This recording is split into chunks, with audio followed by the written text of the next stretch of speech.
మెదక్ జిల్లా రామాయంపేటలో శ్రీ రేణుకాదేవి ఆలయంలో గౌడ సంఘం ఆధ్వర్యంలో శ్రీ రేణుకా జమదగ్ని కళ్యాణ మహోత్సవం ఘనంగా నిర్వహించారు. ఈ కార్యక్రమానికి కాంగ్రెస్ నాయకులు మల్కాజ్గిరి మాజీ ఎమ్మెల్యే మైనంపల్లి హనుమంతరావు హాజరై ప్రత్యేక పూజలు నిర్వహించారు.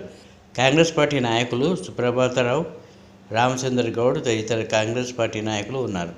ఈ కళ్యాణోత్సవంలో పెద్ద సంఖ్యలో భక్తులు పాల్గొని మొక్కులు తీర్చుకున్నారు.